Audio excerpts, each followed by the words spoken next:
Sudah Bang Jo, saya hadir. Baik, selamat malam. Sebentar Pak Yohanes, sebentar. Siap. Kalau sudah hadir coba di share dulu materinya supaya Oh, nanti iya. nggak coba dicek dulu Ada yang aja. bisa share nggak? Nggak share.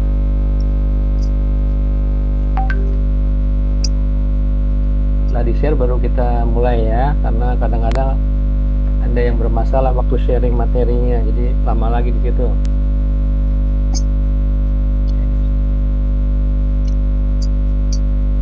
Izin, apakah sudah muncul materinya? Iya sudah, oke kita mulai ya. Saya buka dulu ya. Baik. Assalamualaikum warahmatullahi wabarakatuh. Salam sejahtera buat kita semua. Alhamdulillah kita bisa bertemu kembali di kuliah kita yang ketiga ini, dengan kita akan dengarkan dulu materi presentasi dari kelompok 2. Jangan lupa yang presentasi harap membuka kameranya ya. Setelahnya boleh ditutup kembali gitu. Jadi nanti setelah presentasi seperti biasa waktu kita pertemuan kemarin ada beberapa sesi pertanyaan.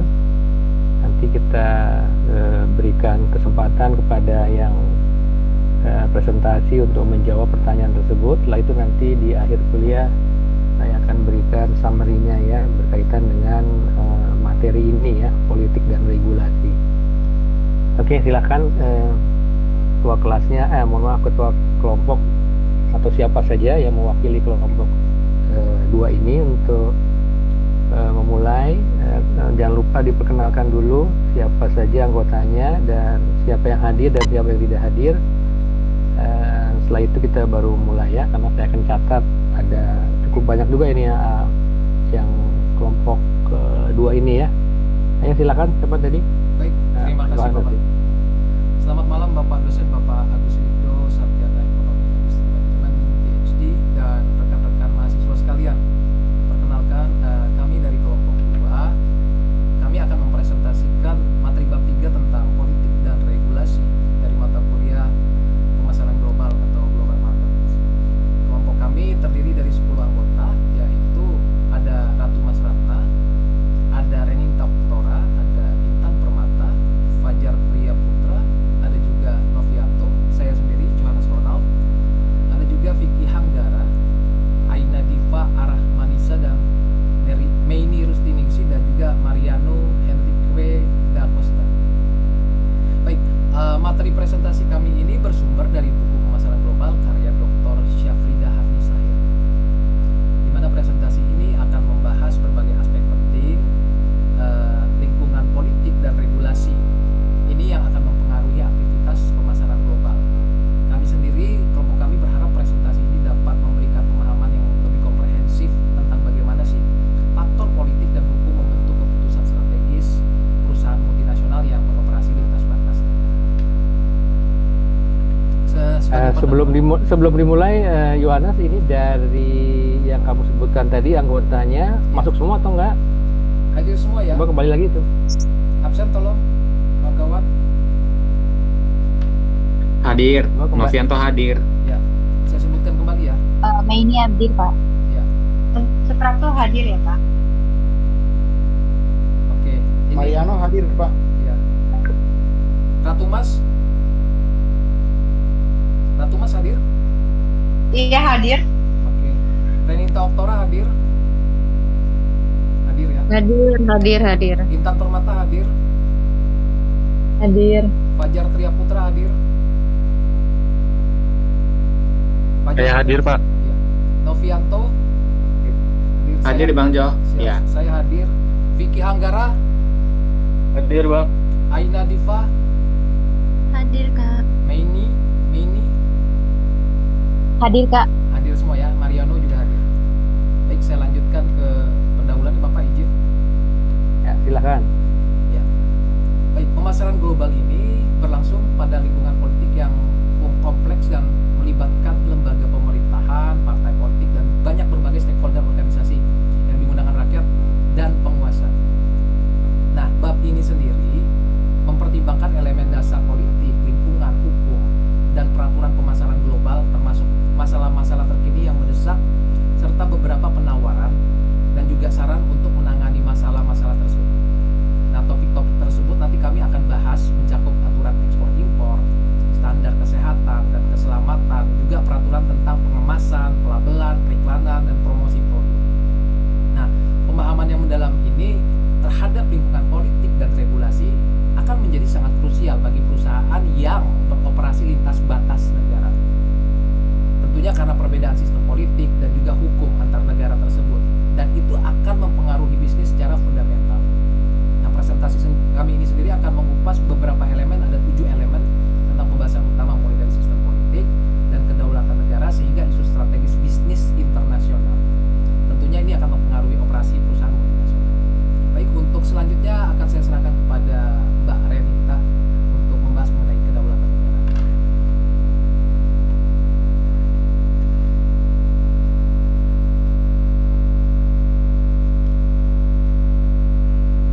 Di sini saya Reninta akan menjelaskan mengenai definisi kedaulatannya.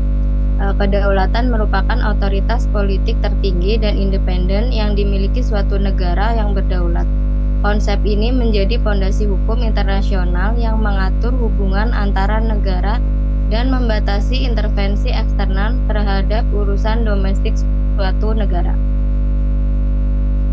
Prinsip kedaulatan ada negara bebas dan merdeka, mengatur perdagangan, kemudian mengelola gelombang penduduk keluar masuk, menjalankan yurisdiksi atas semua orang dan properti, bertindak tanpa campur tangan eksternal, dan menggunakan kekuatan internasional dengan kebijaksanaan penuh.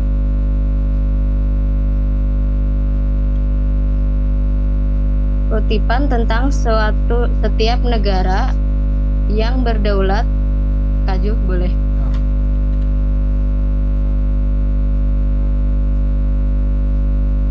Terikat untuk menghormati kemerdekaan setiap negara berdaulat lainnya, menurut Ketua M.E. Melville Fuller, Amerika Serikat.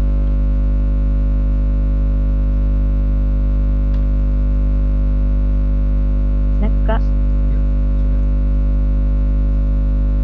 Selanjutnya pembahasan tentang implikasi kedaulatan terhadap bisnis global. Kedaulatan negara memiliki dampak langsung terhadap operasi perusahaan multinasional karena setiap negara memiliki hak penuh untuk mengatur aktivitas bisnis di wilayahnya sesuai dengan kepentingan nasional. Perusahaan harus menghormati kedaulatan dengan mematuhi regulasi lokal yang beragam. Negara memiliki hak untuk melakukan hak pengaturan, yaitu setiap negara memiliki hak mengatur aktivitas bisnis di wilayahnya. Kemudian ada juga hak keterbatasan yurisdiksi. Pengadilan domestik tidak dapat mengambil keputusan atas tindakan pemerintah negara lain. Kemudian kepatuhan MNC, yaitu perusahaan multinasional harus menghormati kedaulatan setiap negara yang beroperasi. Regulasi keberagaman. Regulasi perdagangan berbeda antar negara yang berdaulat. Selanjutnya ada intervensi terbatas, di mana keterbatasan intervensi hukum lintas bangsa, lintas batas negara. Selanjutnya tentang konsep resiko politik. Saya akan menjelaskan mengenai faktor-faktor yang mempengaruhi. Saya akan jelaskan dulu konsep resiko politik, yaitu politik bersifat dinamis dengan partai-partai yang berbeda, memperjuangkan ideologi yang berbeda pada waktu yang berbeda. Kemudian menciptakan ketidakpastian bagi investor. Political risk adalah potensi kerugian dari perubahan kebijakan pemerintah yang mempengaruhi lingkungan bisnis dan juga investasi perusahaan. Karakteristiknya yaitu keputusan politik mempengaruhi return of investment. Selanjutnya dapat mengurangi atau menghilangkan nilai investasi, mengancam keberlanjutan operasi perusahaan, bervariasi antar pasar dan juga negara, dinamis sesuai dengan perubahan sistem politik. Next, Kak.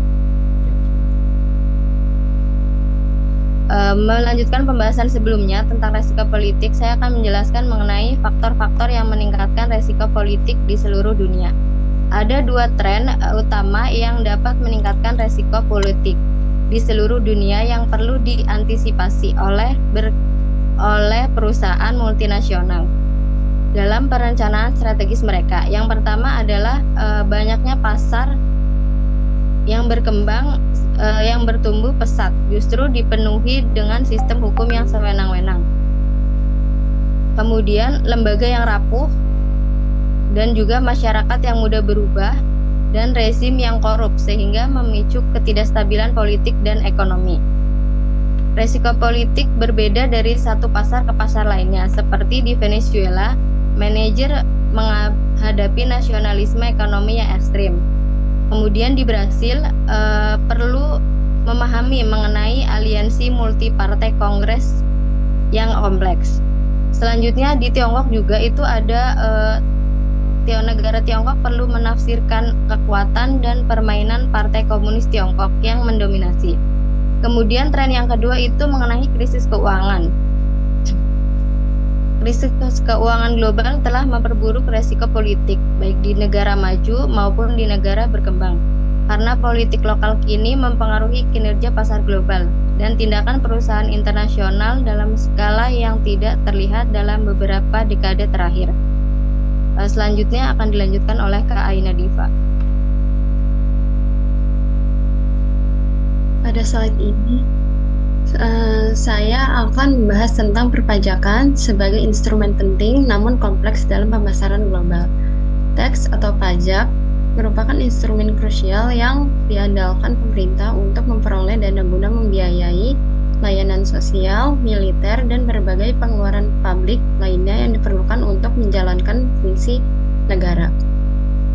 Sayangnya, kebijakan perpajakan pemerintahan atas penjualan barang dan jasa seringkali memotivasi perusahaan dan individu untuk mendapatkan keuntungan dengan cara mencari celah untuk tidak membayar pajak secara penuh atau meminimalkan beban pajak mereka. Perbedaan tarif pajak yang signifikan antar negara menciptakan peluang bagi perusahaan multinasional untuk melakukan perencanaan pajak agresif dengan memanfaatkan perbedaan regulasi tersebut. Celah hukum perpajakan internasional dimanfaatkan oleh berbagai entitas bisnis untuk meminimalkan beban pajak mereka melalui strategi seperti transfer pricing dan penggunaan negara suaka pajak. Kondisi ini mempengaruhi keputusan strategis perusahaan mengenai lokasi investasi, struktur operasi global, dan alokasi laba antar yurisdiksi yang berbeda. Next. Saya akan menjelaskan tentang penyitaan aset sebagai ancaman ekstrim bagi investor asing. Ancaman terakhir yang dapat ditimbulkan oleh pemerintah terhadap perusahaan asing adalah tindakan menyita aset mereka yang beroperasi di wilayah kedaulatannya dengan berbagai tingkat kompensasi. Perampasan atau expropriation mengacu pada tindakan pemerintah untuk merampas perusahaan atau investor asing dengan kompensasi yang umumnya diberikan meskipun seringkali tidak memenuhi standar internasional yang efektif, cepat, dan memadai sesuai prinsip hukum internasional. Jika tidak ada kompensasi yang diberikan sama sekali kepada investor asing, maka tindakan tersebut disebut sebagai penyitaan atau confiscation yang merupakan bentuk paling ekstrim dari intervensi pemerintah terhadap kepemilikan asing. Nasionalisasi umumnya memiliki cakupan lebih luas daripada perampasan karena terjadi ketika pemerintah mengambil kendali atas beberapa atau bahkan semua perusahaan dalam industri tertentu secara serentak. Ketiga bentuk pengambilan aset ini menciptakan risiko signifikan yang harus dipertimbangkan perusahaan multinasional dengan serius sebelum memutuskan berinvestasi di suatu negara dengan risiko politik tinggi. Selanjutnya, Mbak Mei ini ya, silakan.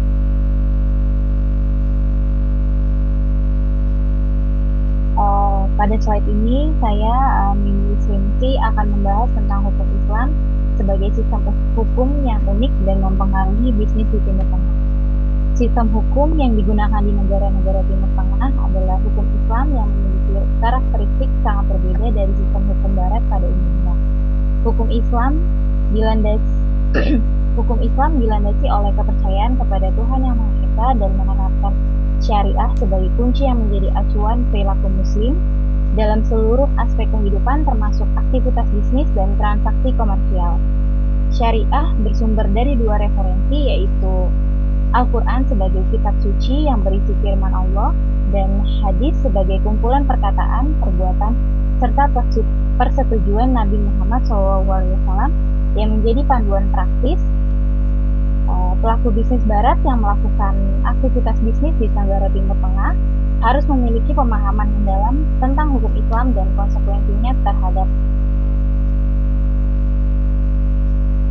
tentang hukum Islam dan konsekuensinya terhadap praktik bisnis karena perbedaan fundamental dengan sistem hukum yang mereka kenal. Perbedaan mendasar antara hukum Islam dengan sistem hukum Barat merupakan adaptasi signifikan dalam strategi dan operasi bisnis perusahaan multinasional seperti larangan riba, persyaratan halal, dan prinsip keadilan dalam transaksi. Slide selanjutnya. Ya, slide selanjutnya boleh dilanjutkan oleh Oke. Iya. Oke, selamat malam. Pada slide ini saya akan membahas tentang problema hukum bisnis yang dihadapi perusahaan global. Lingkungan yang berada dalam ranah hukum global memiliki tingkat kompleksitas yang sangat tinggi sehingga memerlukan perhatian khusus dari pelaku bisnis internasional yang beroperasi di berbagai yurisdiksi.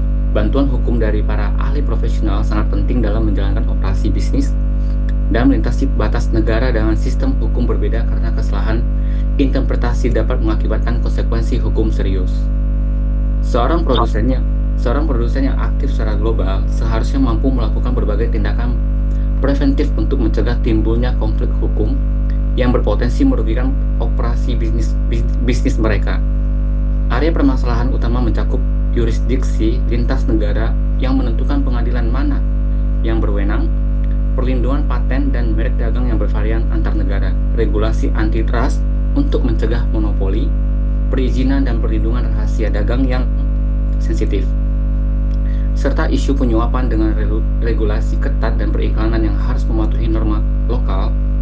Perusahaan multinasional harus mengembangkan kapasitas untuk mengelola berbagai tantangan hukum ini secara simultan di berbagai yurisdiksi dan yang berbeda dengan sistem hukum yang tidak selalu kompatibel. Oke, nextnya saya akan disampaikan oleh teman kami Intan. Baik, selamat malam. Pada slide ini, saya Intan Permata akan membahas tentang yurisdiksi sebagai konsep hukum penting dalam bisnis global. Yurisdiksi merupakan undang-undang atau peraturan yang didasarkan pada hukum yang berlaku di wilayah tertentu dan memiliki implikasi sangat penting bagi bisnis global yang beroperasi lintas batas. Yurisdiksi sangat penting digunakan dalam aktivitas pemasaran produk melalui jalur global karena mencakup wewenang pengadilan untuk menentukan jenis masalah hukum yang berbeda di luar suatu negara, namun mempengaruhi kepentingan negara tersebut.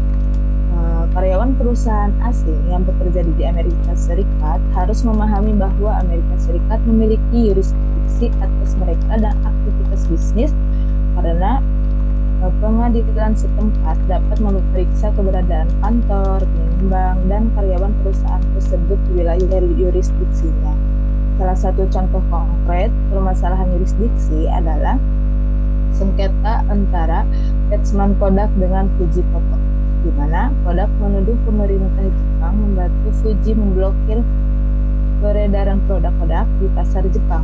Pemerintah Amerika Serikat menyerahkan kasus ini kepada WTO untuk diselesaikan, namun WTO sendiri tidak memiliki yurisdiksi yang memadai untuk menyelesaikan sengketa perdagangan tersebut secara efektif. Selanjutnya, next. Untuk pembahasan selanjutnya, saya akan menjelaskan tentang kekayaan intelektual sebagai aset penting perusahaan global.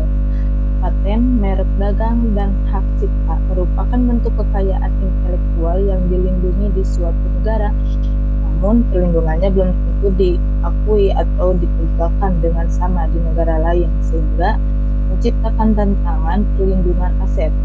Paten adalah dokumen formal yang bersifat memberikan hak eksklusif pada seorang atau entitas untuk memproduksi atau menjual hasil inovasinya selama periode waktu tertentu, biasanya 20 tahun, untuk mendorong inovasi. Merek dagang adalah moto, simbol, atau perangkat visual yang melambangkan identitas suatu perusahaan dan membedakannya dari kompetitor di pasar sehingga konsumen dapat mengenali produk dengan mudah. Hak cipta adalah hak yang dimiliki seorang pencipta untuk memberikan atau menolak izin kepada pihak lain untuk memperbanyak, mendistribusikan, atau menggunakan ciptaannya seperti karya tulis, musik, atau karya seni. Ketiga bentuk kekayaan intelektual ini memerlukan pelindungan hukum yang memadai untuk mendorong inovasi dan kreativitas dalam ekonomi global, serta memberikan insentif bagi investor untuk melakukan penelitian dalam pengembangan. Next, melanjutkan pembahasan kekayaan intelektual, saya akan menjelaskan tentang pelanggaran dan perlindungan internasional.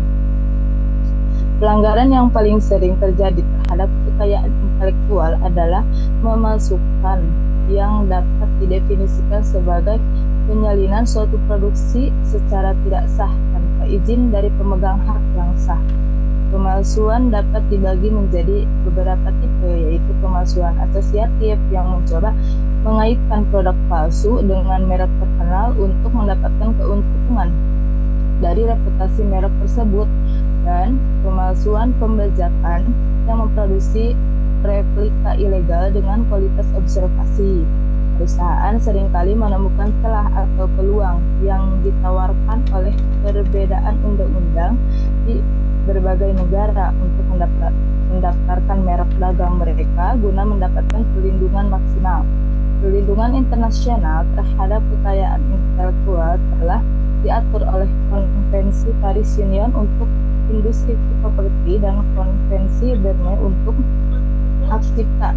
Yang keduanya ditandatangani pada abad ke-19 sebagai upaya harmonisasi perlindungan global.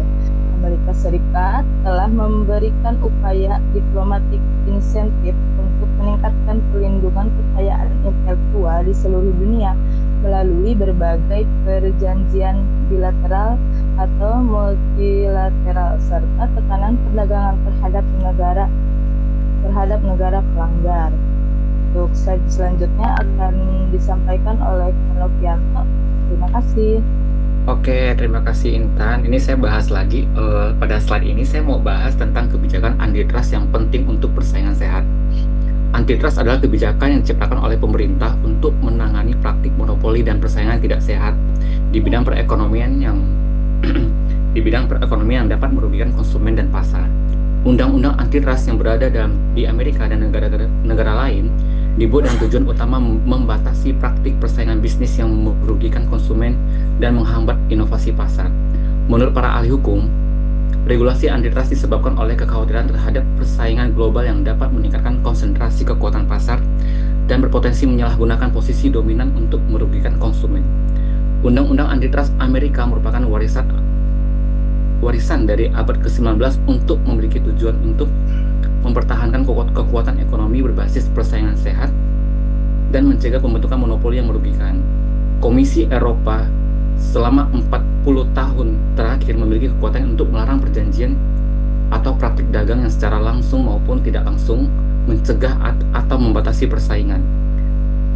Dengan yurisdiksi atas perusahaan baik dimanapun di luar Eropa, seperti terlihat kasus Microsoft yang dikenakan denda besar dan kasus AMD versus Intel mengenai praktik anti persaingan. Oke, untuk next berikutnya mungkin slide-nya disampaikan oleh Saudari Mei.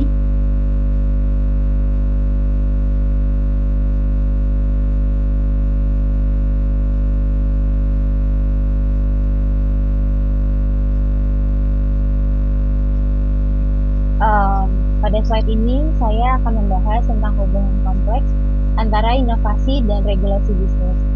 Inovasi bisnis seringkali berbenturan dengan regulasi yang melindungi kepentingan incumbent atau pelaku usaha existing, menciptakan dilema antara kemajuan teknologi dengan stabilitas industri tradisional yang telah matang. Contoh kasus pada tahun 2015 menunjukkan ketika pengemudi taksi di Prancis mengadakan aksi protes dengan membakar ban dan menutup arus lalu lintas untuk menentang kehadiran Uber yang mereka anggap mengancam mata pencaharian mereka. Pemerintah Prancis mengeluarkan undang-undang yang melarang semua orang menggunakan aplikasi Uber Pop dengan alasan pengemudi masih dianggap kurang profesional dan tidak memenuhi standar layanan transportasi publik yang ditetapkan. Ada periode yang dibentuk oleh versi Eropa yang dikenal dengan nama Super Mario, yang meyakini bahwa setiap perubahan regulasi akan menggunakan pendekatan yang menyeimbangkan sistem modern dan tradisional untuk mengakomodasi untuk mengakomodasi berbagai kepentingan. Tujuan diberlakukannya regulasi yang lebih fleksibel adalah memungkinkan perusahaan Eropa dapat bersaing secara efektif dengan perusahaan dari Jepang dan Amerika Serikat sambil tetap melindungi kepentingan pemangku kepentingan tradisional dan stabilitas pasar tenaga kerja. Nah,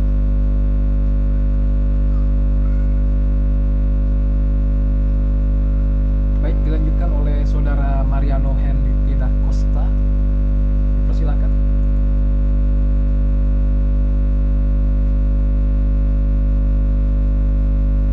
Tadi Mariano ada ya? Halo Mariano. Oke, siap. Ada. Malam. Selamat malam semua. Ini baik. Lisensi adalah perjalanan kontrak memberikan izin untuk menggunakan aset intelektual sebagai kompensasi. Memungkinkan ekspansi internasional tanpa investasi besar. Perjanjian lisensi merupakan pertandingan strategis mata uang melindungi kepentingan pemberi lisensi sambil memberikan nilai bagi penerima. Aset yang ditawarkan, penetapan harga, hak pengguna, pembatasan wilayah, batasan waktu. Next.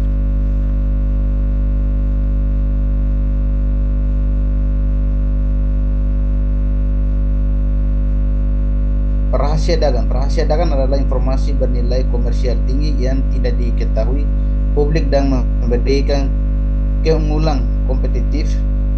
Perlindungan rahasia dagang sangat penting karena kebocoran dapat mengakibatkan kerugian finansial signifikan dan hilangnya keunggulan kompetitif. Cukup cakupan proses pembuatan produk yang unik, desain produk yang inovatif, formula rahasia dengan nilai tinggi, data pelanggan yang bersifat konfidensial, perlindungan, peningkatan hukum tahun 1990 di berbagai negara, NAFTA 1 Januari 1994, perjanjian perdagangan internasional pertama melindungi rahasia dagang, pengawasan anti-suit terhadap perjanjian lisensi. Next please.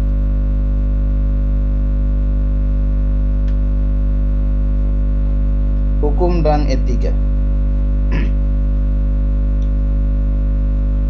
FCPA merupakan undang-undang Amerika Serikat yang melarang menyuap pejabat asing dengan sanksi berat. Untuk undang-undang ini memiliki jangkauan ekstrateritorial sehingga perusahaan Amerika Serikat dapat dituntut atas suap yang dilakukan di luar negeri menjadi standar internasional anti korupsi.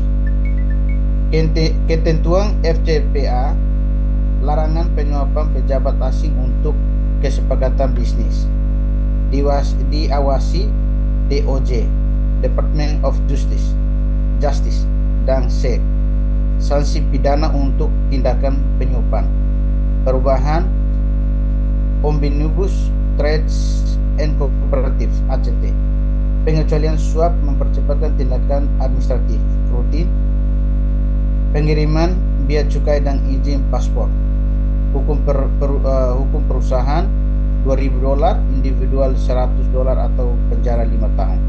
Next.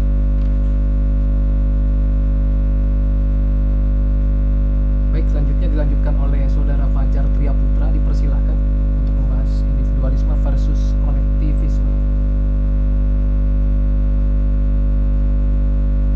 Baik, terima kasih.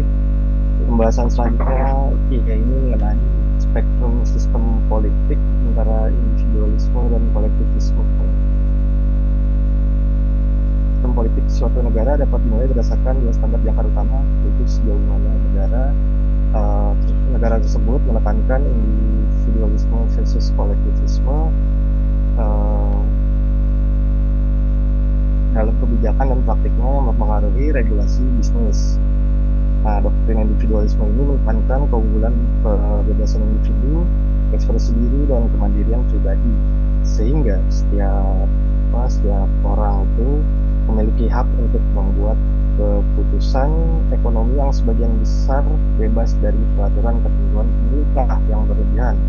Negara-negara dengan orientasi individualistis seperti Australia, Kanada, Belanda, Selandia Baru, Amerika Serikat, dan Inggris, itu membentuk pasar mereka dengan gagasan laissez-faire yang secara harfiah berarti biarkan saja, atau pemerintah ini tidak boleh terlalu banyak ikut campur dalam urusan bisnis karena pasar yang akan mengatur dirinya sendiri. Nah, sebaliknya, doktrin kolektivisme itu menekankan keutamaan kolektif seperti kelompok, partai, komunitas, kelas, masyarakat atau bangsa atas kepentingan individu, sehingga kesejahteraan semua masyarakat menjadi prioritas utama di atas kepentingan individu. Negara-negara kolektivis seperti Argentina, Tiongkok, Vietnam, Jepang, Korea Selatan, Mesir, Brazil, Taiwan, dan Meksiko menyatakan bahwa pemerintah harus mengatur pasar secara aktif untuk mempromosikan kesejahteraan sosial, hak pekerja, kesetaraan pendapatan, dan demokrasi di tempat kerjanya, sehingga kesejahteraan bangsa itu diutamakan. Selanjutnya, ideologi politik orientasi menuju individualisme atau kolektivisme secara fundamental membentuk sistem politik suatu negara dan bagaimana negara tersebut mengatur aktivitas ekonomi dan bisnisnya dengan regulasi yang sesuai. Ideologi politik dapat didefinisikan sebagai visi terpadu yang mendefinisikan konsepsi holistik dari cita-cita abstrak dan proses berpikir normatif yang mendasari suatu sistem pemerintahan dan kebijakan publiknya. Misalnya kayak cita-cita kebebasan membawa gagasan tentang seperangkat prinsip, doktrin, tujuan, praktik, dan simbol yang terkait membentuk kerangka pemikiran politik yang konsisten ya. Dan sebuah ideologi politik menetapkan bagaimana masyarakat seharusnya mengatur dirinya sendiri dan menguraikan metode spesifik yang digunakan untuk mencapai tujuan tersebut, baik melalui intervensi negara atau mekanisme pasar. Di Amerika Serikat sendiri, prinsip liberal dari Partai Demokrat atau doktrin konservatif Partai Republik mendefinisikan ideologi politik masing-masing, di mana Partai Demokrat itu mendukung langkah-langkah kolektivis seperti perpajakan progresif dan standar lingkungan ketat. Nah, sedangkan Partai Republik itu memperjuangkan langkah-langkah individualistis seperti pemberdayaan konsumen dan peraturan minimum untuk kebebasan pasar. Nah, selanjutnya akan bicarakan masalah. Ya, selamat malam, saya Ratu Masana akan membahas tentang standar kebebasan yang mempengaruhi lingkungan bisnis global. Kebebasan merupakan topik yang sangat mempengaruhi lingkungan bisnis global. Kebebasan merupakan topik yang sangat penting untuk memahami perbedaan sistem, politik, dan lingkungan bisnis antar negara di dunia yang mempengaruhi keputusan investasi. Freedom House sebagai organisasi pengawas independen yang mempromosikan kebebasan di seluruh dunia mendefinisikan bahwa kebebasan hanya dimungkinkan terjadi pada sistem politik demokratis, di mana pemerintahan bertanggung jawab kepada rakyat dengan transparansi dan akuntabilitas yang memadai. Lalu ada negara bebas menunjukkan persaingan politik terbuka, penghormatan terhadap kebebasan sipil, kehidupan sipil yang mandiri, media, dan agama yang tidak dapat dicabut, seperti di negara Australia, Brazil, India, dan Amerika Serikat. Lalu ada juga negara sebagian bebas, menunjukkan hak politik dan kebebasan sipil yang terbatas. Lalu korupsinya cukup tinggi, lemah aturan hukum, perselisihan etnis dan agama yang sering terjadi, serta pemilihan umum yang tidak adil dan dimanipulasi oleh yang terkait, seperti di negara Guatemala, Pakistan, dan Tanzania. Lalu juga ada negara tidak bebas, memiliki sedikit atau bahkan tidak ada hak politik dan kebebasan sipil, di mana pemerintah mengizinkan minimal atau tidak melakukan pilihan pribadi serta mengendalikan sebagian besar kegiatan bisnis dan kehidupan masyarakat, seperti di negara Tiongkok, Rusia, Arab Saudi, Iran, dan Vietnam. Lalu saya juga akan menjelaskan tentang tren ideologi politik, khususnya gelombang demokrasi ketiga. Demokrasi modern ditandai dengan perubahan signifikan pada bidang politik yang mencakup perubahan hubungan kekuasaan dari otoritarian ke demokratis, dan bidang ekonomi yang mencakup perubahan hubungan dalam perdagangan internasional dari tertutup ke terbuka.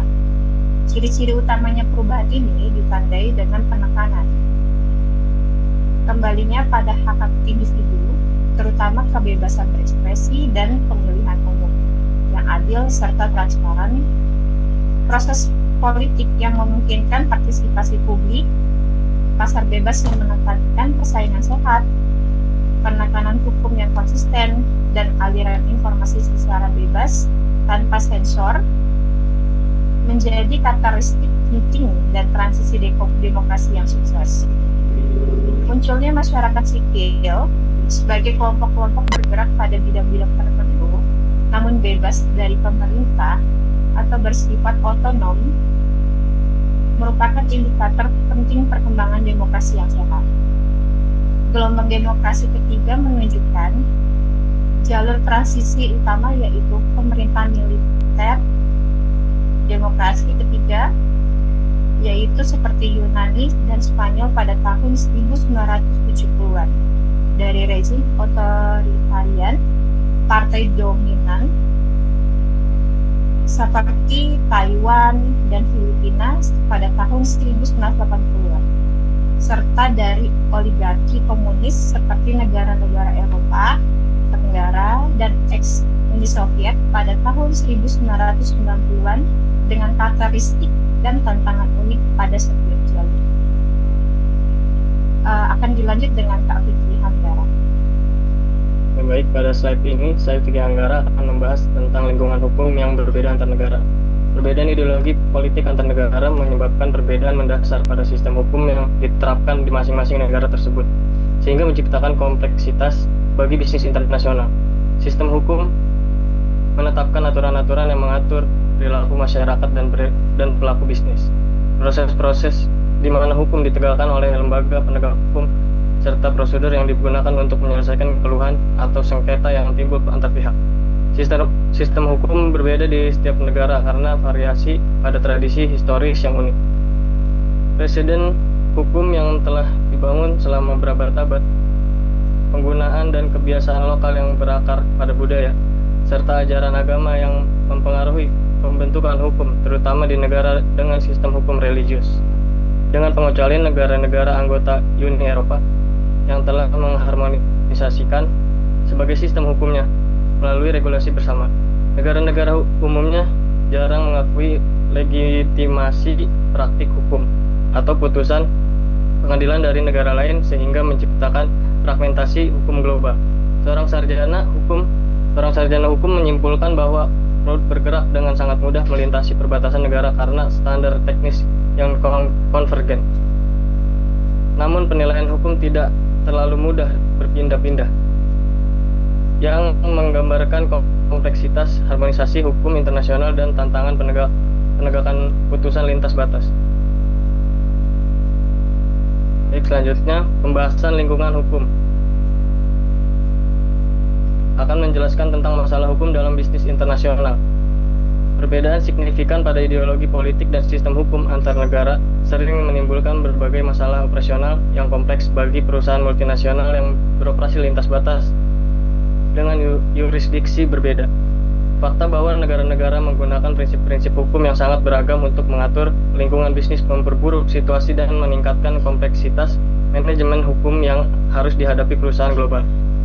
Bentuk-bentuk baru kegiatan bisnis seperti e-commerce dan fintech bersama dengan perubahan pola perdagangan dan investasi menempatkan perusahaan multinasional pada situasi hukum yang tidak pasti dan penuh resiko karena regulasi belum lengkap.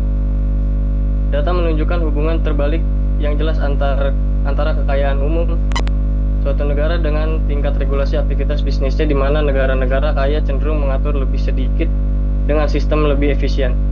Sedangkan negara-negara miskin mengatur lebih banyak dengan prosedur kompleks dan biaya tinggi yang memberatkan.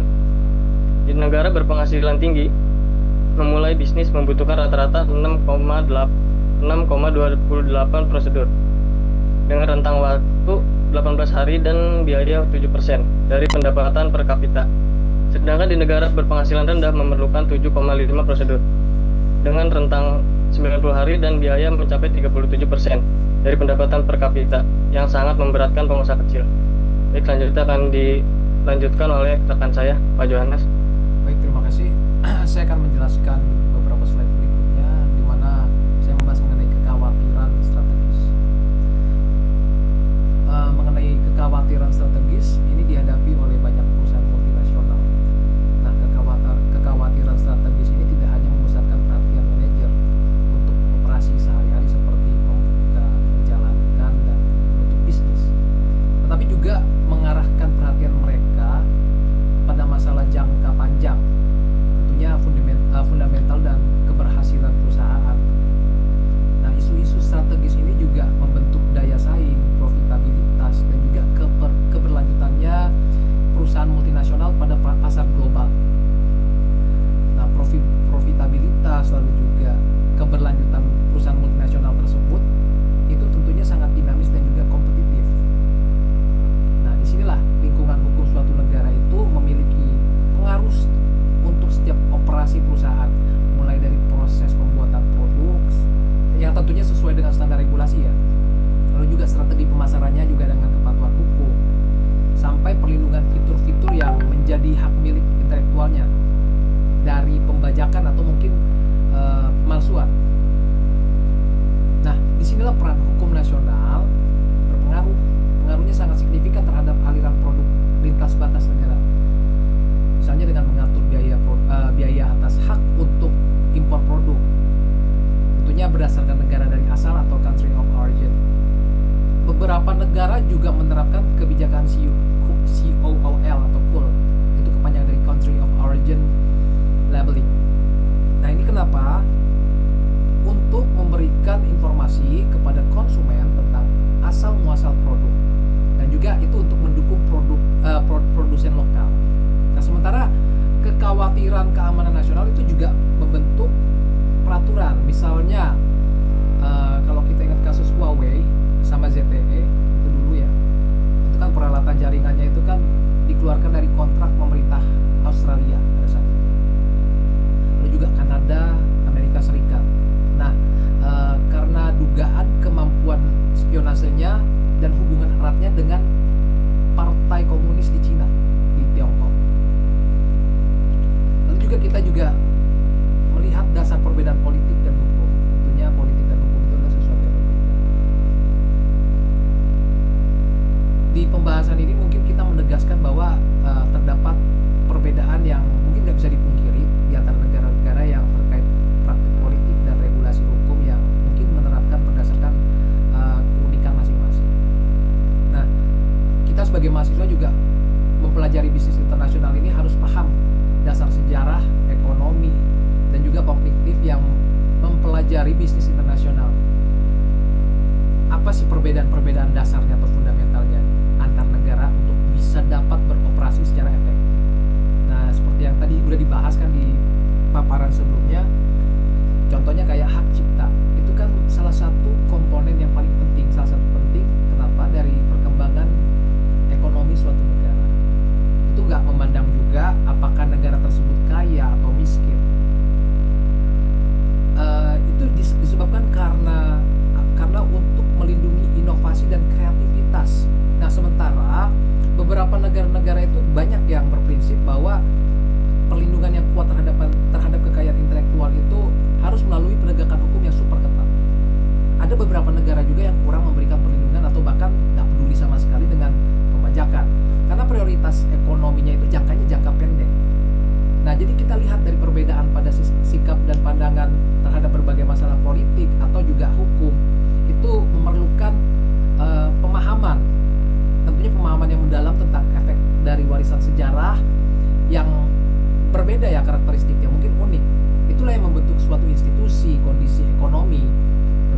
berbeda untuk mempengaruhi juga prioritas kebijakan serta juga orientasi budaya yang tentunya beragam dan juga akhirnya menentukan nilai dan norma di setiap negara, sehingga itulah yang membentuk lingkungan bisnis yang berbeda. Sedangkan untuk daftar referensi sendiri, kami membahas dari buku yang ditunjuk oleh Bapak dosen, yaitu buku dari Dr. Syafrida Hafni Sahir dengan diterbitkan oleh KBM Indonesia pada tahun 2020, di mana inilah menjadi referensi utama kami untuk memahami kompleksitas lingkungan politik serta juga regulasi hukum yang mempengaruhi pemasaran global. Nah, kami sangat berterima kasih juga kepada penulis yang telah menyusun materi ini dan dapat kami paparkan dan kami bahas di sini.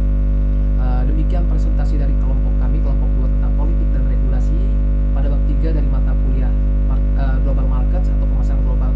Dan kami juga membuka peluang untuk berdiskusi dengan teman-teman dan rekan-rekan. Kami kembalikan kepada teman-teman, mungkin ada yang ingin didiskusikan. Ya, baik, terima kasih Johannes dan kawan-kawan sudah presentasi dengan baik berkaitan dengan materi ini. Sekarang kita mulai sesi pertama dulu ya. Kalau ada yang mau bertanya, tolong sebutkan namanya dan saya kasih nilai yang bertanya ya. Silahkan yang mau bertanya berkaitan dengan materi yang menarik ini, silahkan. Siapa saja boleh bertanya atau berkomentar untuk didiskusikan ya.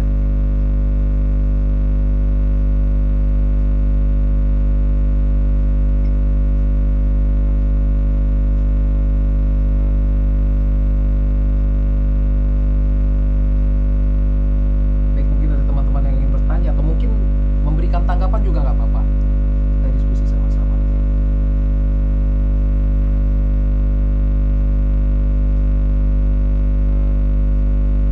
Ini materi yang kita bahas ini adalah mengenai politik dan regulasi, tentunya berkaitan dengan pemasaran global ya, atau global market.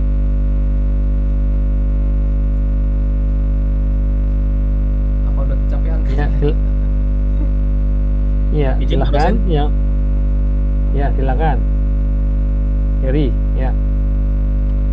Izin bertanya atau konsultasi atau kita bilang sharing ya untuk kelompok 1. Boleh ditampilkan nggak Bang Jo itu tadi saya lihat ada tanggapan dari sarjana hukum, kalau nggak salah ya, barang ekspor atau dapat bergerak berpindah diakibatkan oleh lemahnya hukum.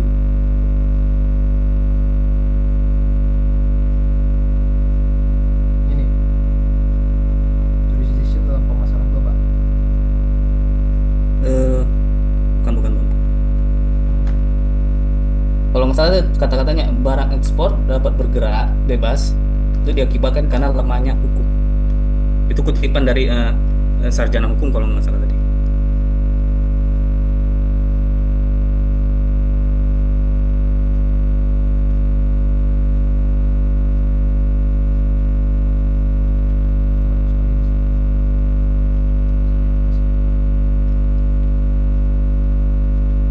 Bagian bawah kayaknya tadi Bang Ju.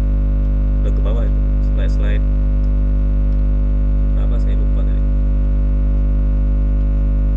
Oh, ini. Ya, benar. Produk bergerak sangat mudah melintasi perbatasan ya, maaf.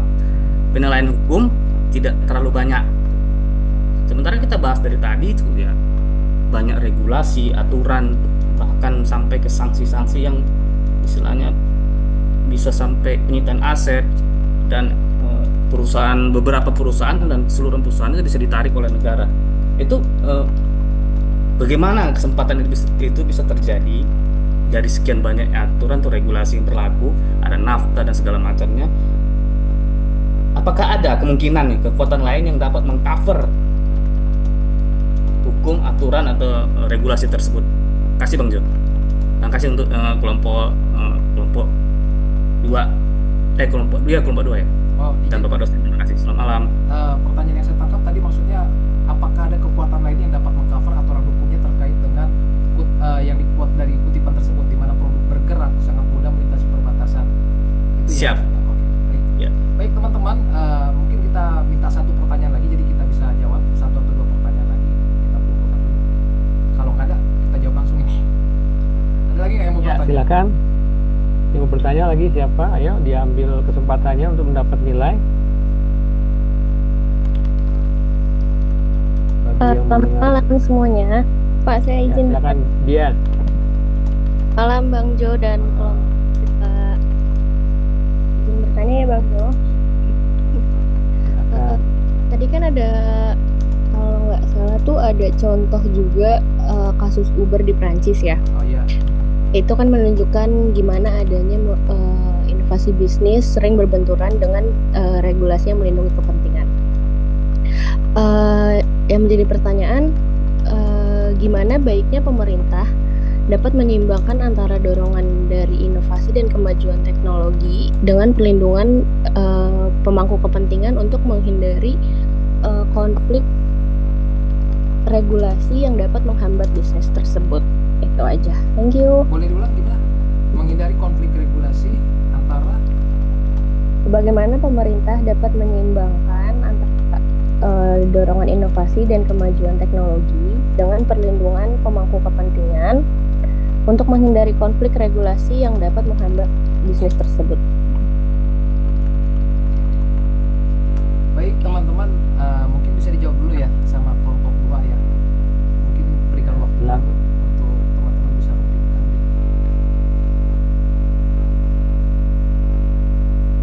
Ya, silakan dipikirkan dan dicari jawabannya ya. 2 pertanyaan dari Heri dan Dian ya. ya.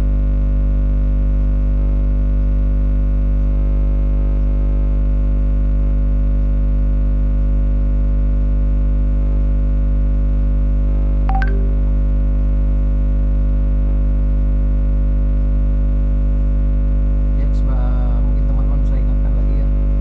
Tadi pertanyaan dari Pak Heri Mustika Naga, berdasarkan kutipan sistem hukum itu antar negara, pertanyaannya adalah ada nggak kekuatan lain atau di belakangnya backup-nya cover untuk aturan hukumnya terkait dengan kutipan produk bergerak sangat mudah berdasarkan batasan di mana penilaian hukum tidak terlalu banyak.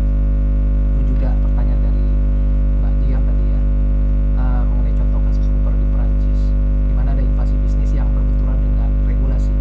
Bagaimana sih baiknya pemerintah dapat menyeimbangkan dorongan inovasi dengan kepentingan agar terhindar dari konflik regulasi pemerintah. Mungkin itu teman-teman.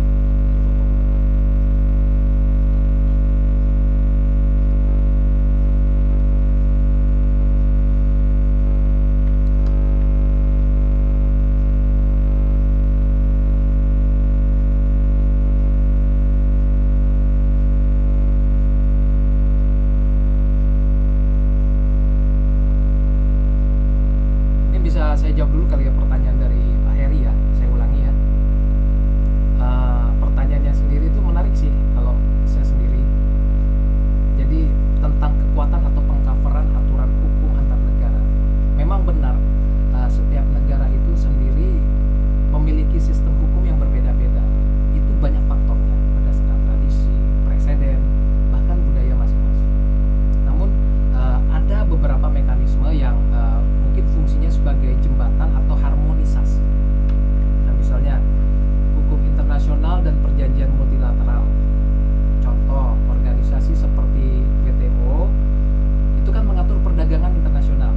Mungkin memang seperti yang kita bahas kayak di kasus tadi di paparan itu ada kasusnya Kodak dengan Fuji, tapi yuridiksinya itu terbatas. Nah, juga misalnya seperti konvensi internasional seperti konvensi Paris itu untuk properti industri, dan konvensi Berne itu kalau nggak salah itu juga untuk hak cipta. Nah, itu juga kita tadi ada paparkan, ada kita singgung. Lalu yang kedua, ada yang namanya perjanjian bilateral dan regional. Contohnya NAFTA. Itu tadi kita bahas sebagai perjanjian pertama yang fungsinya adalah melindungi trade secrets, misalnya seperti di regional ASEAN atau ASEAN itu nggak salah punya framework agreement atau RCEP. Nah, di mana perjanjian tersebut itulah menciptakan standar minimal yang harus dipatuhi oleh negara-negara anggota tersebut. Nah, kira-kira seperti itu. Ada juga soft law. Soft law itu adalah standar soft law dan standar internasional. Kalau misalnya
Masih Bang Jo. mute Pak Heru Terima ya. kasih untuk paparan tambahannya dari pertanyaan saya.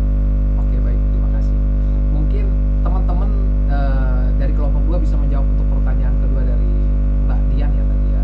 Kalau boleh saya ulangi. Jadi pertanyaannya tentang bagaimana sih pemerintah itu dapat menyeimbangkan inovasi dan kepentingan di mana stakeholder-nya memang sih dilema klasik sih terkait dengan kebijakan publik dari negara tersebut. Nah, tadi contohnya seperti kasus Uber di Perancis. Tadi ada dibahas kan, memang ada beberapa pendekatan yang mungkin bisa diambil. Mungkin teman-teman dari kelompok 2 ada yang bisa menanggapi, dipersilahkan. Ya, Bang Jo. Oke, Mas Fajar Kan silakan. aku kan. Ya. Ada beberapa ini sih pendekatan yang bisa kita ambil ya. Yang pertama ada regulatory sandbox atau bisa dibilang zona uji coba regulasi nih. Nah, yaitu pemerintah itu memberikan ruang terbatas untuk perusahaan inovatif yang beroperasi dalam kondisi terkontrol, seperti yang diterapkan di Inggris dalam sektor fintech. Pendekatan ini memberikan kesempatan bagi pemerintah untuk mempelajari dampak inovasi dan menyusun regulasi yang sesuai. Lalu yang kedua ada pendekatan bertahap atau phase regulation, yaitu dilarang daripada melarang total, pemerintah itu bisa menetapkan persyaratan yang harus dipenuhi secara bertahap. Kayak misalnya untuk ride sharing seperti Uber, nah tahap pertama mungkin hanya soal asuransi dan keamanan dasar aja, baru kemudian standar kualitas layanan, kemudian bisa lagi ke aspek tenaga kerjaan. Nah, ini juga memberikan waktu bagi industri tradisional untuk beradaptasi. Lalu yang ketiga ada dialog multi stakeholder yang intensif. Pemerintah perlu memfasilitasi dialog antara perusahaan inovatif, incumbent tradisional, serikat pekerja, dan konsumen, seperti yang disebut dalam materi tentang periode Super Mario di Eropa, yaitu pendekatan yang menyeimbangkan kepentingan berbagai pihak untuk lebih sustainable. Prancis sendiri gagal karena melakukan dialog yang baik. Lalu yang keempat ada kompensasi dan program transisi. Ketika inovasi memang lebih efisien dan menguntungkan konsumen, pemerintah bisa menyiapkan program untuk pekerja tradisional yang terdampak.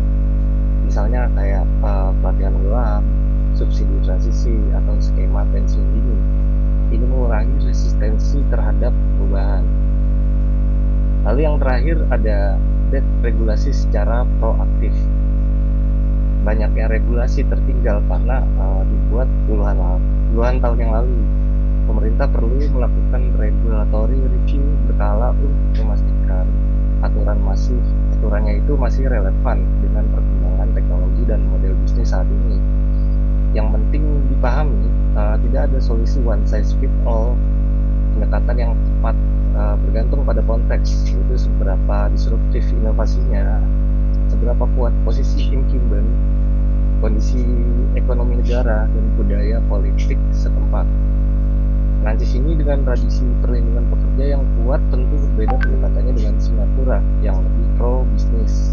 Nah, intinya tuh pemerintah harus berperan sebagai mediator yang bijak, bukan hanya regulator yang reaktif. Nah, tujuannya sendiri kan untuk menciptakan ekosistem yang mendorong inovasi, namun tetap melindungi kepentingan publik dan tidak menciptakan gejolak sosial yang kontraproduktif. Kurang lebih seperti itu tadi ya. Oke, baik Mbak Dian. Jadi intinya dari pertanyaan itu adalah ketika dijawab oleh rekan saya Mas Fajar, pemerintah di sini memiliki peran untuk menjadi mediator yang lebih bijaksana.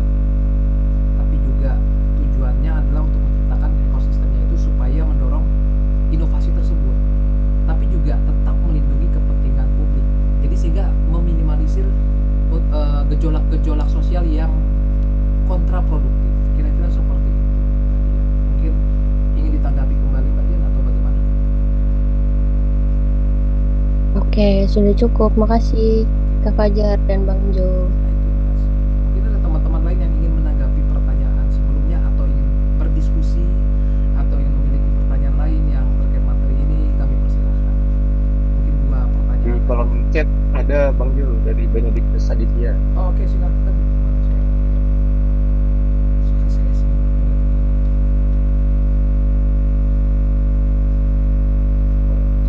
Saya soalnya share screen jadi nggak kelihatan, bisa disebutin nggak? Boleh aku bantu sebutin ya. Arti legitimasi dan contoh dari legitimasi itu apa sih Bang? Arti apa? Arti legitimasi dan contoh dari legitimasi itu sendiri apa? Baik, kelompok 2 coba dijawab itu. Kalian.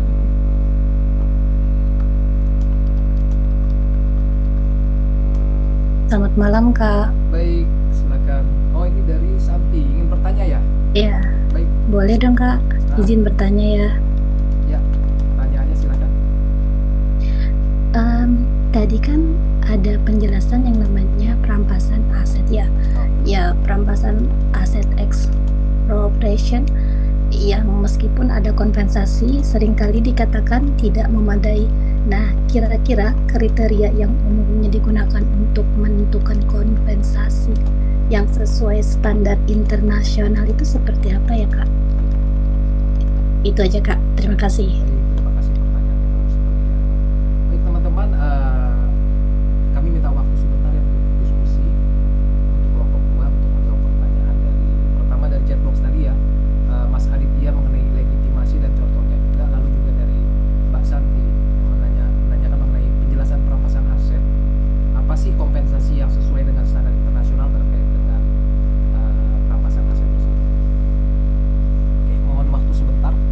Dipersiapkan teman-teman Ya, kelompok 2. Ya, silahkan. Kelompok 2 didiskusikan dulu ya.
Bisa dijawab dari teman-teman kelompok 2 ya, biar saya ulangi kembali pertanyaannya.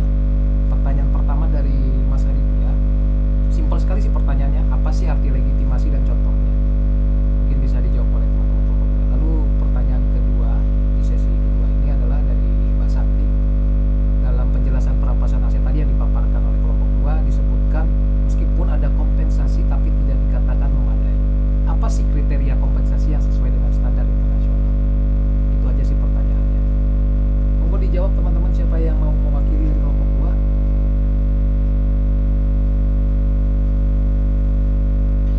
2? Ya, selamat malam. Oke, Mbak Ratuma silakan dijawab. Mau jawab pertanyaan siapa nih Mbak? Dari Mas Aditya atau Mbak Santi? Mas Aditya. Oke, baik, dipersilakan. Ya, tadi kan ada pertanyaannya apa arti legitimasi dan serta contohnya ya. Legitimasi itu dalam konteks hukum internasional yang kita bahas merujuk pada pengakuan keabsahan atau validitas suatu aturan, keputusan atau praktek hukum dari suatu negara oleh negara lain. Pengertian legitimasi dalam konteks materi kita ketika kita membahas bahwa negara-negara jarang mengakui legitimasi praktek hukum negara lain. Artinya, suatu negara tidak otomatis menerima atau menganggap sah putusan pengadilan, peraturan, atau standar hukum negara lain untuk diberlakukan di wilayahnya.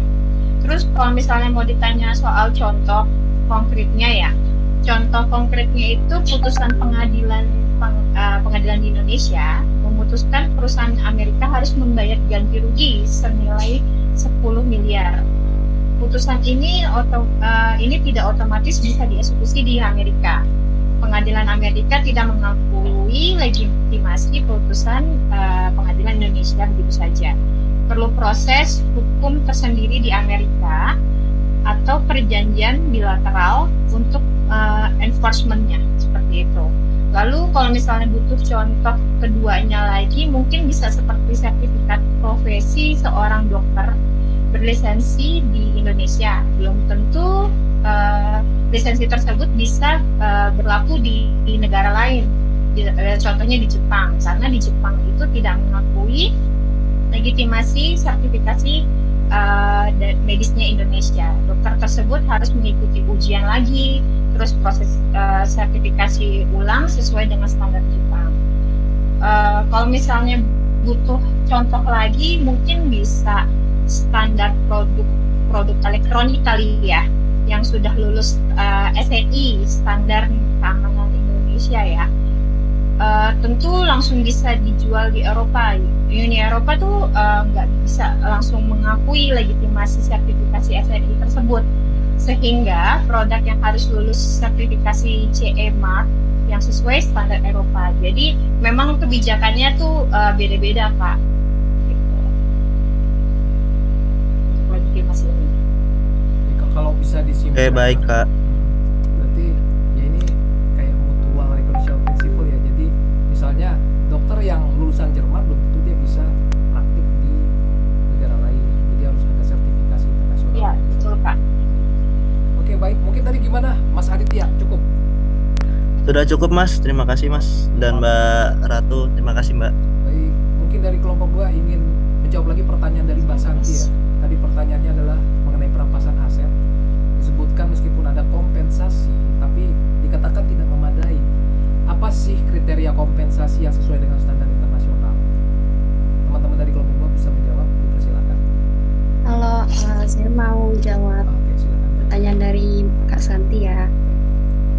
Ketika kita membahas bahwa kompensasi dalam perampasan aset sering tidak memenuhi standar internasional, ada kriteria spesifik yang menjadi acuan, yaitu yang dikenal sebagai whole formula atau standar prompt, adequate, dan effective compensation. Itu artinya cepat, memadai, dan efektif. Ketiga kriteria standar internasional itu, yang pertama ada prompt, yaitu kompensasi harus dibayarkan dalam waktu yang wajar, tidak ditunda-tunda bertahun-tahun, dan investor tidak boleh menunggu terlalu lama untuk mendapatkan ganti ruginya. Yang kedua ada adequate atau memadai, yaitu nilai kompensasi harus mencerminkan nilai pasar wajar dari aset yang disita. Itu mencakup nilai aset fisik, nilai investasi yang sudah ditanamkan, potensi keuntungan masa depan, kerugian kesempatan bisnis.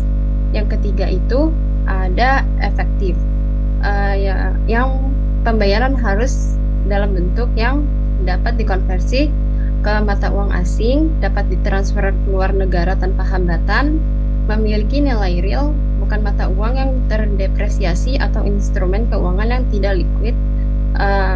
Terus mengapa sering tidak memadai? Misalnya contoh kasusnya ada di Venezuela. Ketika Venezuela menasionalisasi perusahaan minyak asing pada era Chavez, kompensasi yang ditawarkan hanya sekitar 30-40% dari nilai investasi sebenarnya. Pemerintah Venezuela menghitung berdasarkan book value, bukan market value, dan pembayaran dalam bolivar yang nilainya terus merosot. Apa udah terjawab, Kak Santi? Baik, Kak, terima kasih. Oh baik, tadi pertanyaan dari Mbak Santi sudah dijawab oleh rekan saya Mbak Aina ya, mengenai perampasan aset. Gimana Mbak Santi? Cukup jelas tadi? Sudah ya. Oke, izin mungkin boleh satu pertanyaan lagi kali ya. Tadi baru udah 4 Ya, pertanyaan. boleh. Siapa lagi mau bertanya? Silakan. Pertanyaan terakhir.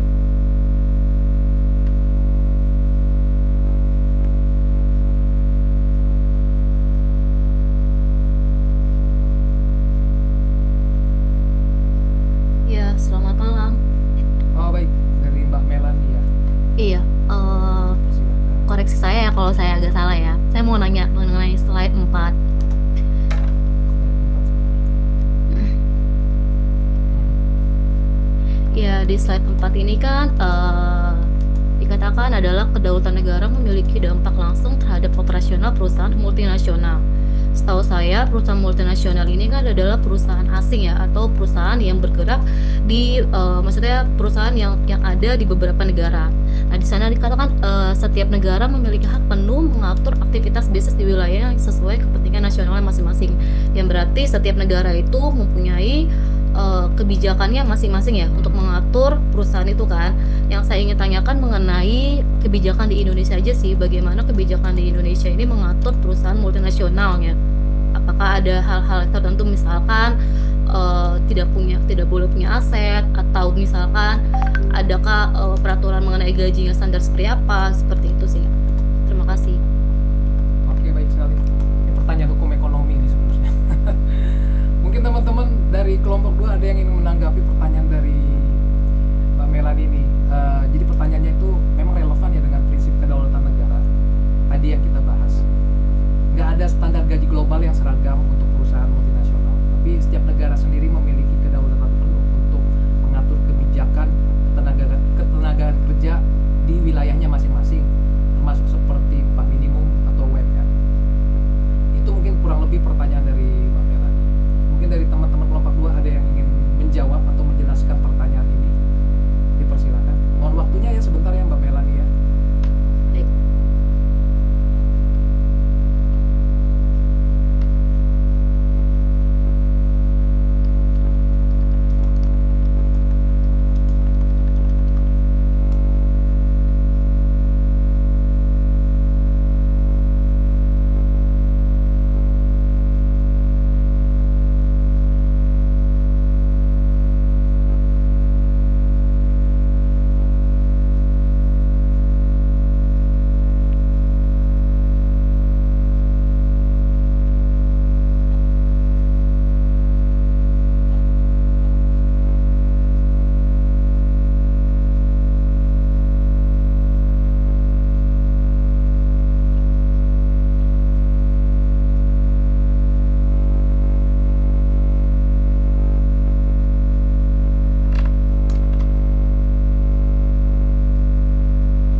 Gaji sih, kalau gaji kan memang biasanya sudah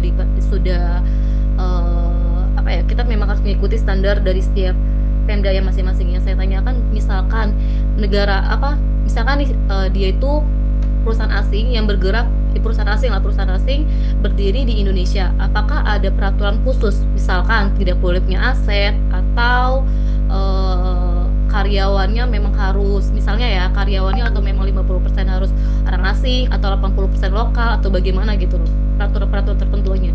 Gini saya bukan hanya sebatas gaji ya. Oke, gini saya jawab langsung aja ya. Kebetulan ini memang bidang saya hukum ekonomi dari Universitas Indonesia. Jadi setiap perusahaan yang berdiri di Indonesia harus wajib mengikuti hukum yang ada di Indonesia, contoh meskipun itu perusahaan asing.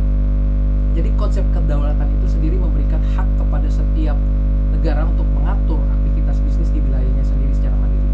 Semuanya badan hukum Indonesia. Jadi badan hukum yang berdiri di Indonesia itu dianggap sebagai subjek hukum. Subjek hukum itu apa sih? Orang. Lalu badan hukum. Misalnya seperti perusahaan. Semua harus turut dengan apa yang diatur di Indonesia karena dia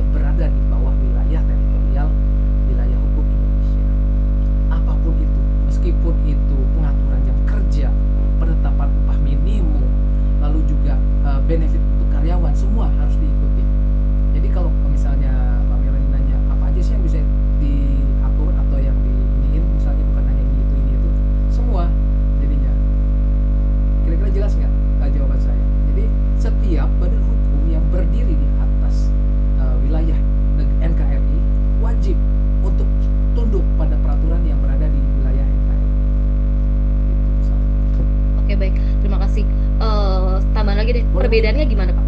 Apakah ada perbedaan antara pengaturan pemerintah dengan multinasional dengan perusahaan yang bukan multinasional? Contohnya, misalkan perusahaan asing apakah boleh punya aset, sementara perusahaan yang tidak asing boleh punya aset, punya pabrik dan sebagainya. Apakah ada perbedaan-perbedaannya? Oke, baik. Pertanyaannya bagus. Misalnya ada perusahaan asing nih berdiri di Indonesia gitu kan, terus ada juga perusahaan lokal yang berdiri juga di Indonesia. Kedua-duanya tetap harus mengikuti regulasi yang berada di Indonesia. Jadi ketentuan yang berlaku pada perusahaan yang dari asing ya harus turut. Jadi gini loh, dia lahir sebagai badan hukum di Indonesia, dia harus terbentuk dari undang-undang Indonesia dulu, ikuti aturan di Indonesia. Jadi tidak ada bedanya perusahaan yang mungkin McD contohnya gitu lah dari asing. Jadi harus tetap mengikuti aturan yang di Indonesia. Atau misalnya dengan produk lokal California Fried Chicken itu kan punya Indonesia ya kalau nggak salah kan. Sama, regulasinya sama, hanya mungkin ada ketentuan-ketentuan tertentu yang kalau ini udah lebih ke internal Indonesia sendiri, misalnya seperti pendapatan upah minimum regional. Jadi misalnya yang di Jakarta dengan yang di Medan misalnya itu mungkin berbeda, tapi itu udah regulasi kita sendiri ya, Indonesia sendiri ya. Jadi kalau ditanya apakah ada perbedaannya, tidak ada, karena sama-sama berdiri di bawah di bawah aturan atau peraturan-peraturan yang mengatur di Indonesia. Jadi ketika misalnya namanya McD, apakah itu punya perusahaan asing? Iya, tapi dia berdiri sebagai badan hukum atau perusahaan di Indonesia gitu loh. Jadi harus konversi, bahasanya kayak konversi dulu gitu loh. Namanya boleh nama asing, tapi dia lahir itu berdasarkan aturan-aturan dan regulasi yang ada di Indonesia gitu. Kira-kira paham nggak? Tanya ada perbedaannya? Oke. Sorry Pak, soalnya saya mau nanya, soalnya kan saya pernah dengar ada perusahaan asing itu dia tidak boleh punya aset. Maksudnya dalam istilah dia tuh nggak boleh berdiri aset apa ya? Tapi memang itu nyatanya seperti itu, tidak boleh punya aset, nggak boleh punya gedung sendiri gitu. Betul. Jadi gini, di Indonesia kita sendiri itu terkait dengan hukum agraria ya. Setiap subjek hukum di Indonesia, subjek hukum itu adalah orang manusia atau badan hukum perusahaan. Yang boleh memiliki hak milik itu adalah warga negara Indonesia atau badan hukum Indonesia. Gitu loh. Jadi kalau bisa warga negara asing atau bisa perusahaan asing dia mau punya aset di sini atau apapun, dia harus konversi dulu menjadi warga negara Indonesia atau perusahaan Indonesia yang dibentuk oleh badan hukum Indonesia. Nah, masalahnya dia aset tersebut ini yang agak rancu ya kalau di sistem hukum kita, terdaftarnya sebagai milik subjek hukum manusia, orang atau perusahaan. Itu yang harus kita bedakan dulu. Itu biasanya di fakultas hukum lebih mendetail. Jadi harus dibedakan dulu ini asetnya milik siapa, perusahaan kah, milik orang kah? Karena pada praktiknya banyak juga yang mungkin nyari celah hukum di situ. Jadi menyamarkan aset. Kenapa? Terkadang dilakukan itu untuk menghindari pajak. Biasanya seperti itu. Jadi kenapa tidak? Kurang lebih ngerti ya? Baik, makasih Pak. Oke, sama-sama. Kira-kira seperti itu. Pertanyaan lu cukup kritis yang terakhir ya. Baik, mungkin teman-teman mungkin ada yang ingin bertanya atau menanggapi lagi, atau saya serahkan kembali ke Pak dosen. Terima kasih Pak. Iya, silakan ditutup saja, sudah cukup. Siap, baik. Iya, nanti saya tambah. Nanti sampai jam 11 nanti itu diskusi tambah. Siap. Jangan Pak, besok kerja. Oke. Baik teman-teman, kami dari kelompok 2 sangat berterima kasih atas diskusi dari kelompok yang telah kami bawakan mengenai bab 3 dari buku yang telah dibuat, yang telah kami paparkan mengenai politik dan regulasi, hukum dan aturan yang ada di bab 3. Kurang lebihnya kami minta maaf karena kami juga cukup agak terkendala untuk melakukan membuat paparan ini untuk menjadi lebih baik. Tapi kami usahakan semaksimal mungkin. Begitu Bapak, terima kasih atas masukan dan tanggapannya. Kami kembalikan ke Bapak dosen. Ya, terima kasih ya Johannes dan timnya.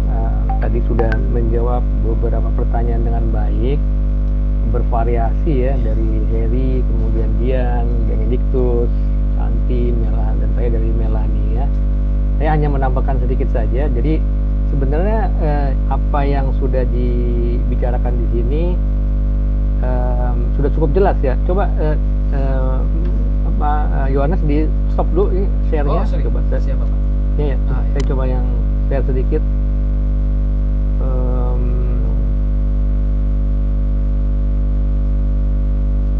Bentar ya. Jadi poin tadi nih ya.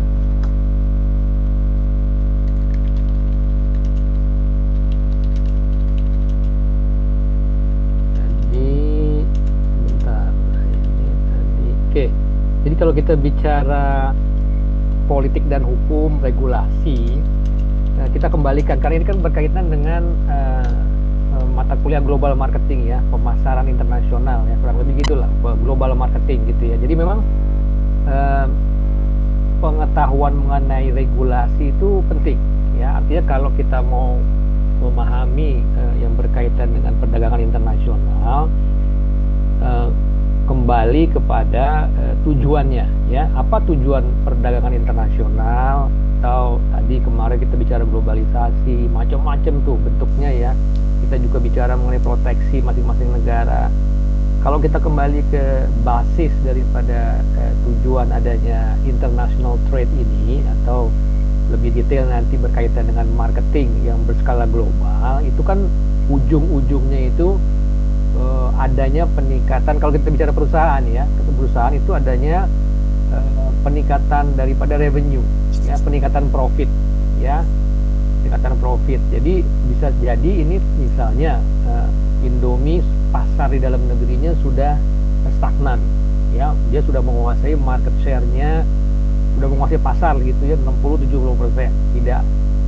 Tidak mungkin dia menambah lagi menjadi 100% karena kita ada undang-undang anti monopoli gitu ya. Kemudian dan kalaupun di push juga nggak mungkin bisa 100% ya, karena ada persaingan di situ kan ya. Ada Sarimi, ada mie daga, ada sari sedap ya, ada impor banyak gitu ya, sehingga dia mencari celah untuk mendapatkan keuntungan dengan cara melakukan perdagangan internasional dengan ekspor ya. Jadi ujungnya adalah bagaimana bagi suatu negara ya, tujuan daripada perdagangan internasional itu kan adanya disebut sebagai economic growth ya, pertumbuhan ekonomi ya. Nah, ujungnya lagi hasilnya adalah kesejahteraan bagi ekonomi, kesejahteraan ekonomi bagi negara tersebut ya, melalui apa? Melalui pertukaran barang dan jasa tadi itu ya, dengan negara lain, sehingga ada international trade. Nah, ketika kita membuka perdagangan internasional, memang mesti paham ya, terutama kalau sudah agak dalam ya, sudah sebagai multinasional. Ini yang akan dibahas tadi itu oleh kelompok satu tadi ya, berkaitan dengan materi ini. Jadi meningkatkan kesejahteraan gitu ya. Kemudian ada lagi kalau kita nggak ada produknya, ya itu bisa impor. Jadi ini berkaitan dengan ekspor impor ya. Jadi kalau kita punya kelebihan suatu barang di dalam negeri, itu bisa diekspor. Contohnya apa? Produk sawit kita kelebihan, kopi kita lebih, teh kita lebih ya. Nah, kita bisa melakukan ekspor ke banyak negara, sehingga terjadi ada yang namanya devisa buat negara Indonesia. Jadi memperluas, menambah akses pasar bagi produk yang kita punya ya, sehingga negara bisa mendapatkan keuntungan. Dan kalau negaranya baik, diurus dengan baik, segala sesuatu dengan baik, maka itu akan menambah kesejahteraan karena menambah income ya, didistribusikan gitu ya.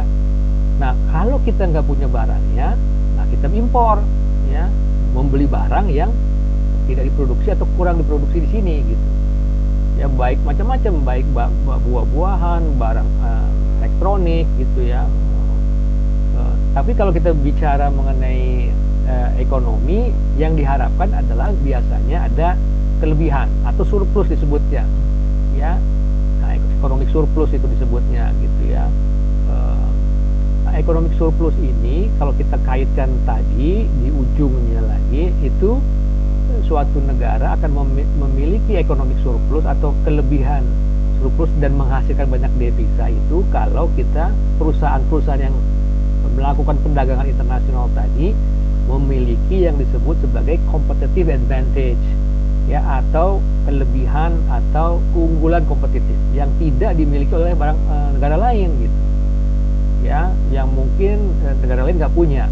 Nah, biasanya Indonesia memiliki competitive advantage di bidang-bidang yang sifatnya kita memiliki sources atau memiliki akses ke dalam ingredient atau bahan baku tersebut. Makanya Indonesia ekspornya kan barang-barangnya bukan high class ya, jadi masih sawit ya, kemudian beberapa agriculture gitu ya, termasuk juga bahan tambang ya, kayak nikel gitu ya, terus kemudian emas begitu ya. Kalau di Freeport tuh kita bisa lihat ya, itu barang-barang tambang, tapi belum memiliki barang yang memiliki nilai tambah lebih ya, belum memiliki nilai tambah lebih. Jadi yang namanya teknologi itu masih dimiliki oleh negara-negara lain ya. Misalkan saja kita masih mengimpor chip dari Taiwan, masih mengimpor beberapa produk dari Korea dengan teknologi tinggi yang nilainya, value-nya itu sebenarnya lebih tinggi daripada kalau kita mengekspor barang-barang yang saya sebutkan tadi, yang berasal dari agriculture, yang berasal dari disebutnya sumber daya alam ya, natural resources gitu ya. Nah itu tadi ya. Nah oleh karena itu berkaitan dengan perdagangan internasional ini, berkaitan dengan yang namanya global marketing ini, pada akhirnya kita harus memiliki yang namanya spesialisasi ya. Jadi Indonesia atau siapapun negara dimanapun berkaitan dengan global marketing ini, dia harus memilih, dia harus spesialis di mana, yang memiliki kelebihan tadi ya, memiliki kelebihan dalam hal sumber daya manusia, memiliki kelebihan di dalam sumber daya alamnya, resourcesnya gitu ya. Jadi ujungnya adalah memiliki comparative advantage yang tidak dimiliki negara lain, sehingga kita bisa terus-terusan mengekspor ya, meskipun ada halangannya juga ya, kayak contohnya ekspor sawit Indonesia dihalangi ke Eropa atau ke Amerika karena kita dianggap tidak fair ya di dalam melakukan perdagangan. Contohnya karena mereka sebut ada perusakan hutan, ada memakai tenaga kerja yang di bawah umur seperti itu ya. Jadi ada pelanggaran hukum lah sisi mereka gitu ya. Nah tadi maka dari itu seperti yang disampaikan oleh kelompok kedua tadi dengan baik sudah disampaikan. Nah itu kita perlu memahami sumber-sumber dayanya tadi ya. Kita perlu memahami hal-hal yang berkaitan dengan hukum ya. Apa saja yang berkaitan dengan hukum itu tadi sudah dijelaskan tuh, berkaitan dengan intellectual property, antitrust gitu ya, perpajakan, resiko politik, kedaulatan negara ya. Jadi memang yang namanya pemasaran global itu kalau sudah masuk ke satu negara ya, ini harus dipahami betul ya, lingkungan politik dan regulasinya. Jadi kita nggak mungkin masuk ke suatu negara tanpa memahami hal ini. Nah ini biasanya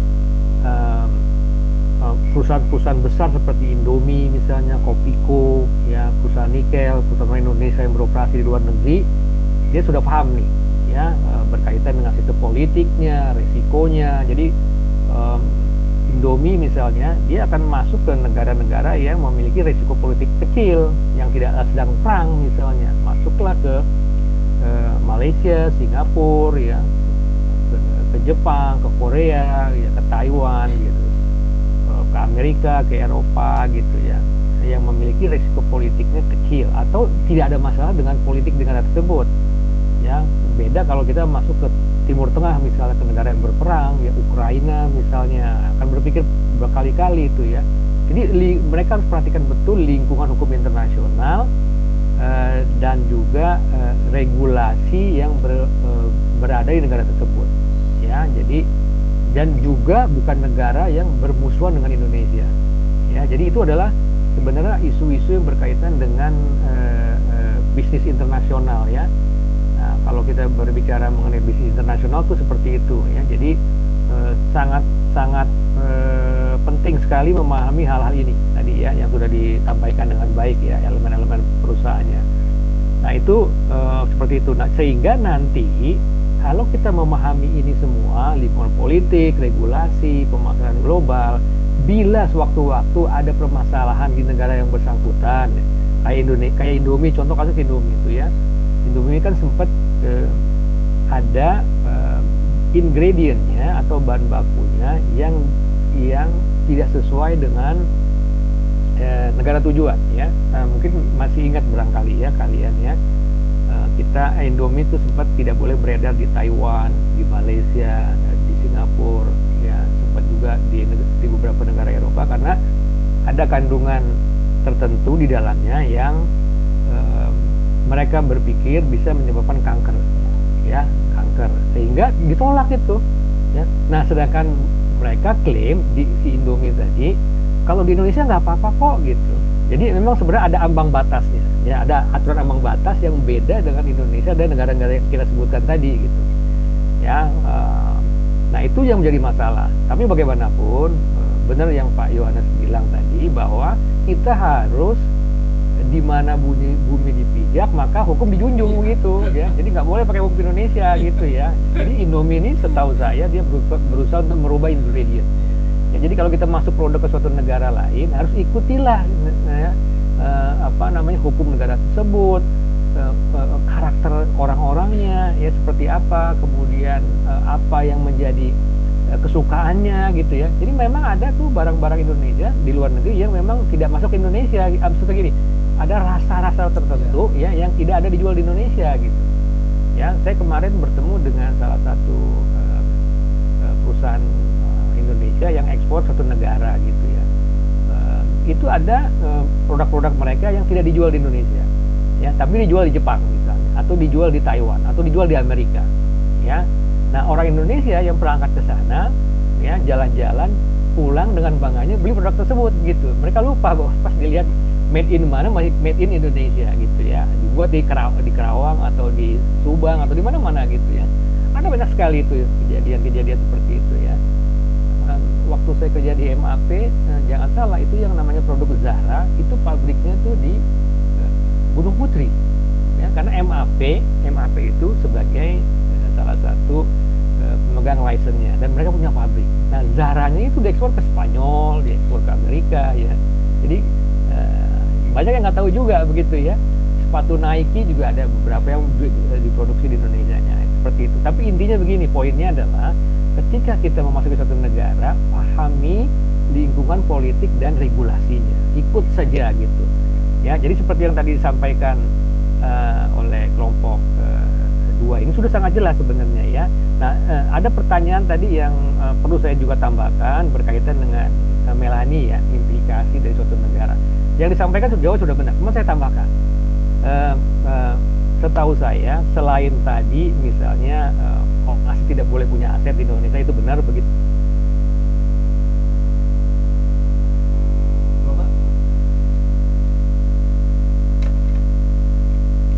Ketika saya di Nestle, ketika saya di Unilever, itu ada peraturan dari Kemenaker, negara yang memiliki operasional di Indonesia, terutama multinasional, hanya boleh memiliki 4 tenaga kerja asing, ya, 4 tenaga kerja asing.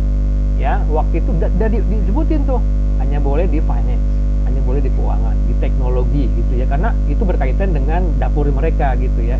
Tapi kalau HRD itu nggak boleh gitu, karena orang Indonesia banyak yang bisa gitu ya. Kemudian ada posisi-posisi tertentu ya yang kalau itu bisa dibaca deh di Undang-Undang Kemenaker ya, ada tuh detailnya tuh ya, perusahaan apa boleh memiliki tenaga kerjanya bagian apa saja dan posisinya apa saja ya. Mungkin nanti Yohanes bisa cek di situ ya, ada tuh, saya juga ada punya sih sebenarnya, kalau saya nanti kan bisa share juga tuh, ada detail ya, berapa ratus gitu perusahaan yang atau setiap industri itu ada tuh do and don'ts-nya yang boleh dan tidak boleh gitu ya. Jadi misalnya dia tidak boleh memiliki pegawai asing di tingkat bawah gitu ya, karena orang Indonesia banyak gitu, karena tujuan daripada negara asing masuk ke Indonesia kan adanya economic growth, terutama dalam hal pemenuhan tenaga kerja. Jadi Jadi posisi-posisi yang bisa dikerjakan oleh orang Indonesia seyogianya tidak diambil oleh tenaga kerja asing gitu ya. Nah, itu dulu ya, tapi sekarang ini kan berubah nih, ya berubah nih di beberapa sektor ini menjadi perubahan gitu. Tapi kalau kita ke Nestle, Unilever itu mereka masih memenuhi hal itu ya. Jadi di keuangan mereka pegang, CEO-nya mungkin mereka pegang, tapi HRD-nya mereka nggak ada. Ya, tapi kemudian di marketingnya masih banyak orang asing, tapi hanya beberapa titik ya. Jadi gitu. Setahu saya itu begitu ya. Nanti bisa dicek saja. Tambahan dari saya. Tapi kalau tadi pertanyaannya Melanie berkaitan dengan kepemilikan aset tadi betul ya. Itu tadi sudah memang orang asing tidak boleh memiliki di Indonesia tuh aset di Indonesia gitu ya. Berkaitan dengan implikasi kedua negara. Tapi kalau hal-hal yang lainnya mereka harus comply itu, mereka harus comply ke Ciptaker ya, mereka comply ke peraturan Kementerian Nomor 13 dan sebagainya. Berkaitan dengan mereka harus comply dengan atau mengikuti aturan mengenai THR, mengenai jam kerja gitu ya, jam istirahat. Nah, kayak gitu Melanie. Begitu juga Indonesia tuh. Ketika kita membuka cabang di Malaysia, di Singapura, di Amerika harus ikut ya aturan-aturan seperti itu gitu ya. Kalau yang lainnya saya pikir sudah cukup bagus ya jawabannya ya, saya nggak perlu tambahkan lagi. Kurang lebih gitu tambahan dari saya ya. Jadi memang poin-poin ini bagus ya, ini bisa menjadi contoh buat kelompok yang belum presentasi. Ini saya menilai cukup bagus ya isi dan kandungan isinya dan cara menjawabnya dengan baik gitu. Ini kalau buat saya presentasi ini nilainya A ya. Buat saya presentasi nilainya A ya. Itu ya, udah lengkap sekali ya, dan cara menjawabnya juga sangat baik. Ya, kurang lebih begitu ya. Saya tadi dengar ada yang Melanie, jangan Pak, jangan sampai jam 11, capek. Itu Melanie ya. Oke. Baik Melanie ya. Ya, saya belilah itu kalau pernyataan kamu ya, udah 9.40. Siap. Baik, kalau gitu saya tutup saja ya, tambahan dari saya nih menarik. Nanti mudah-mudahan nanti kita bisa ketemu kembali di minggu depan dengan presentasi dari kelompok 3. Jangan lupa tadi saya sudah sampaikan di grup, kalau bisa disampaikan PPT-nya sehari sebelumnya sehingga saya bisa review, bisa cek review gitu dan memberi nilai. Gitu ya. Ya, ada yang mau diklarifikasi, ada yang bertanya sebelum saya tutup?